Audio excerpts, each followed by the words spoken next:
I'm Glenn Ware, co-leader of PwC's Anti-Corruption and Corporate Intelligence practice groups.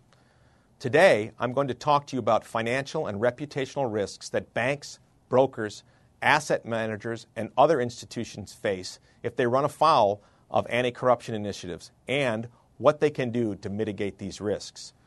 These risks are the subject of a new FS Viewpoint from PwC entitled Under the Table, On the Radar, Improving Anti-Corruption Compliance for Financial Services Institutions. Our report explains that governments around the world are adopting tough, new anti-corruption measures through a myriad of regulations, laws, and international conventions. For example, in 2010, the U.S. Congress enacted the Dodd-Frank Wall Street Reform and Consumer Protection Act, which creates new enforcement functions and whistleblower incentives. In the United Kingdom, the Bribery Act that was instituted in July 2011 is expected to have significant implications for financial institutions that operate within the UK and even those that are based in other countries. Nor are these initiatives limited to countries that are home to major financial markets.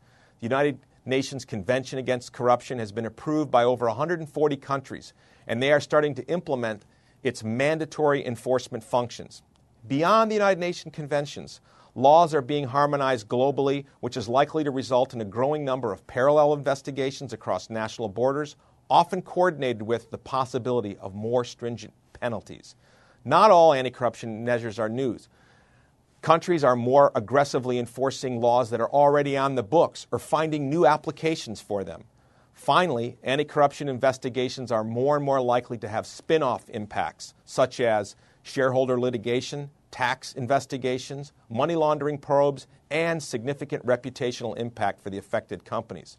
As a result, regulators and law enforcement officials are closely scrutinizing financial services institutions.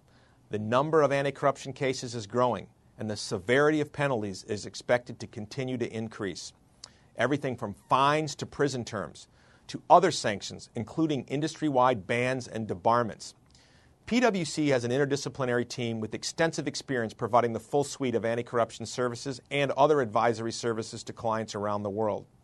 We carefully monitor what is happening in the United States and other countries, including emerging markets, so we can better understand the risks and what works best in any given circumstance. What we are seeing is that the wave of new anti-corruption initiatives is compelling firms to change their behaviors to adapt and address the greater financial and reputational risks they are facing. There is a great deal that companies can and should do to mitigate their risks.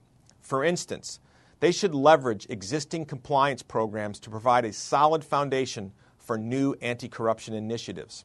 The Patriot Act, for example, requires rigorous anti-money laundering programs, and these programs are frequently battle-tested.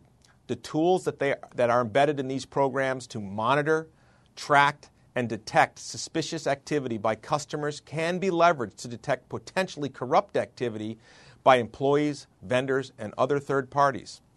Companies may find that many of their current data gathering programs can be used to prevent costly duplicative effort.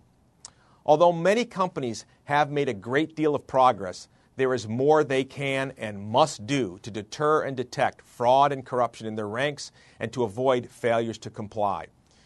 These financial institutions that are considered to be the pace setters are demonstrating that an effective anti-corruption program must continually monitor and assess risks. These programs and conducting business with integrity more generally must become top corporate priorities integrated into each company's core values. This spirit also must extend to third-party service providers and partners in joint ventures who should become subject to anti-corruption due diligence and corporate intelligence efforts. At the end of the day, the most important thing is that these initiatives are supported by the C-suite and the board. Tone at the top is crucial, and the lack of a clear, consistent message from leadership is the most consistent failure when companies run afoul of laws or regulations.